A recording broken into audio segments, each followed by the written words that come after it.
सदगुरु के लक्षण कहूँ मधुरे बैन विनोद, चार वेद छह शास्त्र कहे 18 बोध। नमस्कार दर्शकों, स्वागत है आपका एसए न्यूज चैनल उत्तराखंड में। दर्शकों, अभी हम मौजूद है सतलोक आश्रम कुरुक्षेत्र हरियाणा में। यहाँ पर हमारे बीच संत रामपाल जी महाराज जी के अनुयायी मौजूद है।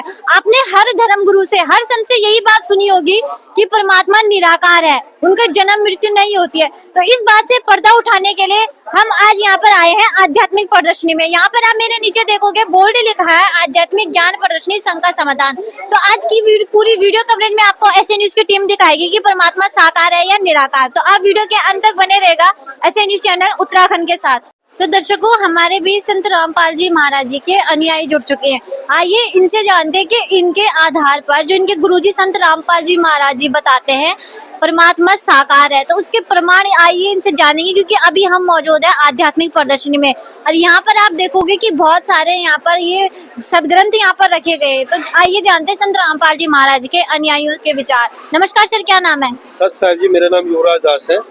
सर, जितने भी यहाँ विश्व में धर्म गुरु है, संत है, अगर उनसे पूछा जाए कि जो ये ब्रह्मा विष्णु महेश है या जो भगवान है वो साकार है कि निराकार है, तो सारे यही जवाब देते हैं कि परमात्मा निराकार है।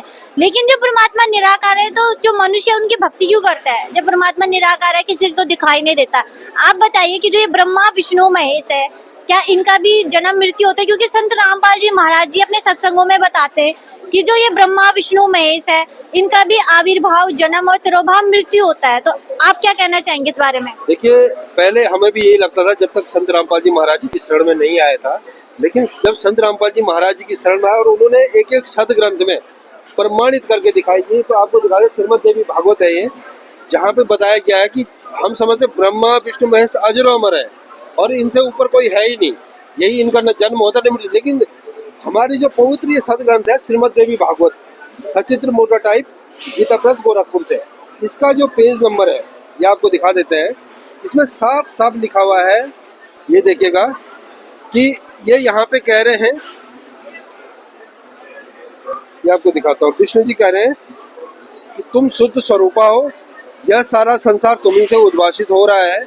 मैं ब्रह्मा और शंकर, मैं मतलब विष्णु, ब्रह्मा और शंकर, हम सभी तुम्हारी कृपा से ही विद्यमान है।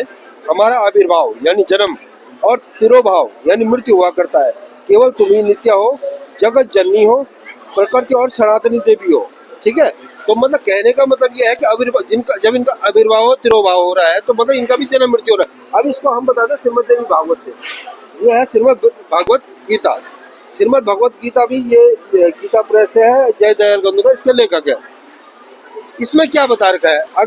क्योंकि अगर संत रामपाल जी महाराज जी खोल के नहीं दिखाते, कोई भी इस पे भरोसा करने वाला नहीं था और ना ही हम भी करते। लेकिन जब हमने सद ग्रंथों में देखा, ये श्रीमद भगवत गीता लगभग सबके घर में होगी, लेकिन इस सच्चाई को किसी ने नहीं देखा कि ब्रह्मा विष्णु महेश की जन्म मृत्यु होती है। इसके अध्याय 14 या श्लोक 1 में आ जाते हैं।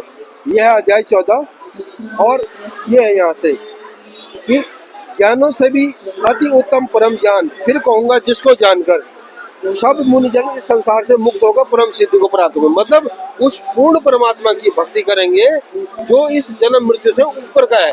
तो यहाँ पे ये बता रहा है, साफ बता रहा है अध्याय 3 में कि हे अर्जुन, मेरी ब्रह्म मूल स्वरूप प्रकृति, जो इसमें आया था कि प्रकृति की बात है, वो यहाँ से है कि गर्भ दान करने वाला स्थान हूँ और मैं उस योनि को गर्भ स्थापन करता हूँ।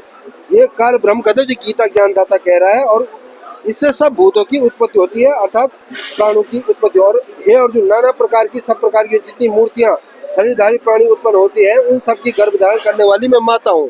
हम आज तक सोचते थे कि जो देवी दुर्गा है ये माता है, इनके गर्भ से ही ब्रह्मा विष्णु महेश की उत्पत्ति। आगे आपको दिखाते हैं, ये महाभाव सतम रजो तमो इति प्रकृति संभवा गुणा अव्यक्तम देहिनम देहे निबंधन्ति। मतलब हे अर्जुन, सतगुण रजोगुण और तमगुण, अगर आप सतगुण रजोगुण और तमोगुण को समझ जाएं तो सतगुण का मतलब होता है विष्णु जी, रजगुण का मतलब है जो ब्रह्मा जी, और तमगुण का मतलब है शिव जी।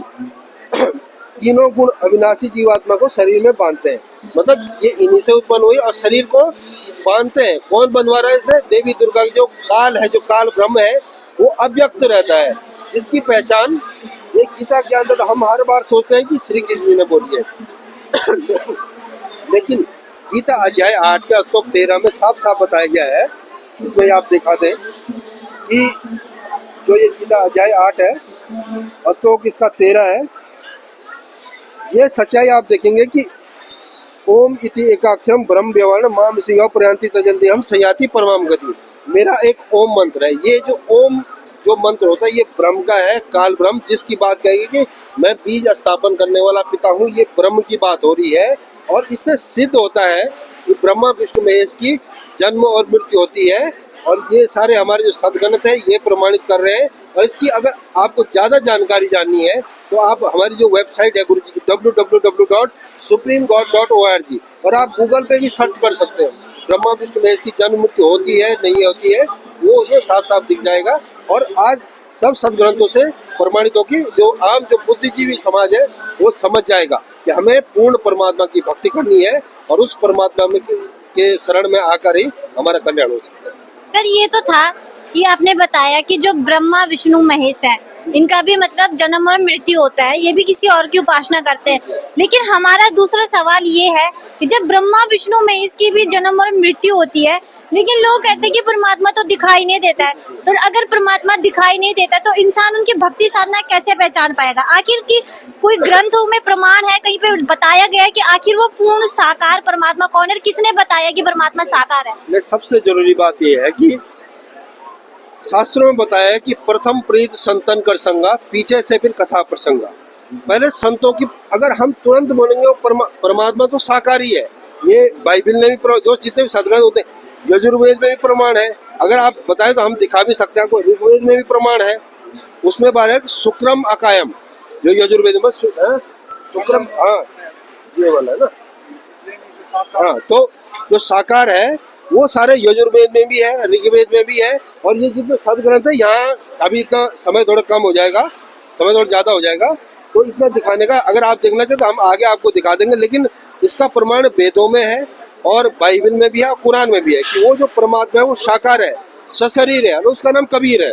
जो कबीर भगवान है जो 600 साल पहले आए थे, वो एक आम इंसान की तरह भूमिका करते हुए आए थे और कवियों की तरह वो आचरण करता है। वेदों में यही बताया। उसकी जो परवरिश की लीला है वो कुंवारी गाय से होती है, दूध पीता है वो परमात्मा और उसकी ऐसे ही लीला होती है और वो ऐसे ही आता है कवियों की तरह भूमिका लोकोक्ति के माध्यम। जो उसकी प्यारी जो आत्माएं होती है, हंस आत्माएं होती है, वो समझ जाती है कि जो हमारा जो असली घर है वो कहाँ है, उसकी भक्ति कैसे होगी। तो ये सब सदग्रंथों में संत रामपाल जी महाराज ने अपने सत्संगों के माध्यम से, पुस्तकों के माध्यम से सब जगह प्रमाणित कर दिया। नमस्कार सर, आपका क्या नाम है? जय कृष्णदास। सर जो अभी इन्होंने कहा है कि परमात्मा साकार है और वो कबीर है, इसके बारे में आप क्या कहना चाहोगे? हाँ, परमात्मा साकार है। ये जो है ऋग्वेद में भी लिखा हुआ है और ये जो है ये ऋग्वेद मंडल 9 ऋग्वेद में बताया गया है कि परमात्मा साकार है और वो सशरीर है और उसकी परवरिश गाय के, कुंवारी गाय के दूध से उसकी परवरिश होती है और वो किसी दंपत्ति के घर में कोई उसको उठा के ले जाते हैं, तब उसका नाम कबीर देव कहलाता है। और उस रूप में वो फिर कवियों के माध्यम से वो लोगों को लोकोक्ति के माध्यम से अपना ज्ञान का प्रचार प्रसार करता है और वो पूर्ण परमात्मा ही होता है। वो वेदों में लिखा हुआ है इसका प्रमाण। सर जो इतने धर्म गुरु हैं उन्होंने पूरी जनता को गुमराह करके रखा हुआ है कि परमात्मा निराकार है। अगर वो परमात्मा का साकार प्रमाण जानना चाहते हैं या पूर्ण साकार परमात्मा की खोज के लिए उनकी भक्ति साधना करना चाहते हैं तो किस तरीके से कर सकते हैं? इसके लिए जो है इस समय पूरे ब्रह्मांड में तत्वदर्शी संत रामपाल जी इस समय धरती पे अवतार आए हैं और उनके द्वारा जो है वो जो मंत्र देते हैं वो हमारी गीता और वेदों के हिसाब से ही देते हैं, प्रमाणित से ही देते हैं। और उसकी जो चरण होते हैं 3 चरणों में देते हैं, जो कि गीता में भी लिखा हुआ है। और पूर्ण परमात्मा की भक्ति देते हैं, उससे मोक्ष होता है। और गीता में इसका वर्णन है कि मोक्ष ज्ञानी जन ही मोक्ष की कामना करते हैं और वो सबसे उत्तम प्रकार को वही जो है भगवान को प्रिय भी है। तो मोक्ष देने की भक्ति यहाँ मिलती है। सर जो ये पूर्ण साकार परमात्मा की जो पहचान बताता है, कहते हैं कि वो एक तत्वदर्शी संत ही बता सकता है, तो आखिर तत्वदर्शी संत की क्या पहचान है? तत्वदर्शी संत के बारे में जो है गीता में भी प्रमाण दे रखा है। और जो संसार रूपी पीपल का वृक्ष है, जो जड़, पत्ते, तने और शाखा, इसका पूर्ण विभाजन करके बताएगा, वो तत्वदर्शी संत है। उसके बारे में लिखा है, कबीरदास जी ने यही बताया था 600 वर्ष पहले बताया था। ऊर्ध्वमूलम अधः शाखम तत्वदर्शी संत जो आज पूरा संसार ढूंढता है कि लाखों गुरु हैं, इन लाखों गुरु में कौन सा सही गुरु है, लेकिन किसी को इतना ज्ञान नहीं होता, तत्वदर्शी संत होना चाहिए। गीता के अध्याय 4 के 34 में बताया गया है कि तद्वितीय प्रणिपातेन परिप्रश्नेन सेवया उपदेक्षन्ति ज्ञानम ज्ञानिनम तत्व, वो ज्ञान वो तत्वदर्शी संत देगा। और उसकी पहचान गीता अध्याय 15 का श्लोक 1 इसमें प्रमाणित कर रहा है, जो संसार रूपी उल्टे वृक्ष का जो बता देगा। और इसके बाद अध्याय 4 में ये बताया गया कि उसके पश्चात जब तत्वदर्शी संत मिल जाए, उसके पश्चात उस परम पद परमेश्वर को भली भांति खोजना चाहिए, जिसमें गए हुए पुरुष फिर लौटकर संसार में नहीं आते, अर्थात मोक्ष हो जाता है, फिर इस संसार में 84 में नहीं आना पड़ता है। संत रामपाल जी महाराज यही साबित करना चाहते हैं और पूरे संसार को यही बताना चाहते हैं।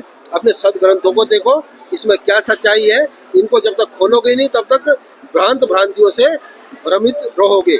जब तक शास्त्र खोलकर नहीं देखोगे तब तक आप कल्याण नहीं हो सकते।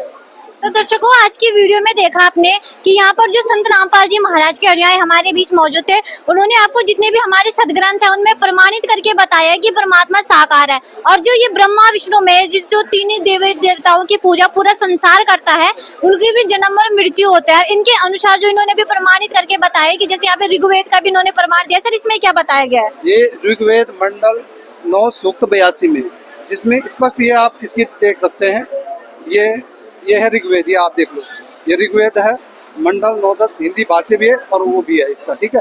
ये इसमें स्पष्ट बताया है और ये इसका व्याख्या भी है, इसको बता सकते हैं, जिसमें जो है बताया है कि वो साकार है, वो राजे है, राजा के समान दिखने वाला है, और वो कबीर देव है, कवि है, कवि के रूप मतलब कबीर देव ही है। ये भी स्पष्ट इसमें लिखा हुआ है, इसको आप देख सकते हैं, दिखा सकते हैं दर्शकों को, क्योंकि पूर्ण परमात्मा साकार है और वो कबीर देव है। इसका भी प्रमाण यजुर्वेद में भी है और ऋग्वेद में भी है, सामवेद और अथर्ववेद, सभी वेदों में ये ऋग्वेद का हम प्रमाण दिखा रहे हैं। तो दर्शकों, आप देख सकते हो, क्योंकि हर जो युवा पीढ़ी है या जो भी हमारे जनता है वो प्रमाण मांगते हैं, और आज आपको संत रामपाल जी महाराज के अनुयायियों ने प्रमाण सहित बताया कि परमात्मा साकार है। और जो भी प्रमाण साकार होने के परमात्मा के जो प्रमाण है वो कबीर साहब जी के बारे में ये बता रहे हैं, और सब जगह यही बताया है। एक चीज आपको और प्रदर्शित करके बताया, रजगुण सतगुण और तमगुण, ये तीनों दे, ये है मार्कंडेय पुराण, और इसमें इसकी साफ पहचान है कि रजोगुण प्रधान ब्रह्मा, तमोगुण प्रधान रुद्र अर्थात शिव, और सतगुण प्रधान विश्वपालक विष्णु है। यही 3 देवता हैं और यही 3 गुण है। तो इससे क्लियर है कि यही गुण भी है, यही देवता भी है। और जो गीता अध्याय 14 के श्लोक 3 में जो उत्पत्ति बताई, इन्हीं की उत्पत्ति हुई थी, और सारा संसार ये समझता नहीं है, इस चीज को नहीं समझ पाए कि जन्म मृत्यु में ये ब्रह्मा विष्णु महेश है। तो दर्शकों, आज की पूरी वीडियो में आपको आपके जो भी सवाल रहे होंगे जनता के कि आखिर पूर्ण परमात्मा कौन है, और जन्म जो कहा जाता है, क्योंकि देवी देवताओं के बारे में कोई नहीं सुन सकता है, लेकिन आज आपको पूरा प्रमाण से बता के इन्होंने गीता में जो हमारी पवित्र है धर्म, उसका भी गीता में बता दिया है प्रमाण की जो पूर्ण परमात्मा है वो कबीर साहब जी, और जो देवी देवता है यानी रजगुण ब्रह्मा, सदगुण विष्णु और तमगुण शिव जी, इनकी भी मृत्यु होती है, यानी इनकी भी आविर्भाव या तिरोभाव होता है। तो दर्शकों, आज के ऐसे न्यूज चैनल की वीडियो में इतना ही, और ऐसे ही आपको इसका जल्दी भाग 2 लेकर आपके बीच आएंगे कि किस तरीके से हमें भक्ति साधना करनी चाहिए जिससे इंसान इन 84 लाख योनियों से मुक्ति पा सके। तो आज के ऐसे न्यूज चैनल में इतना ही, धन्यवाद।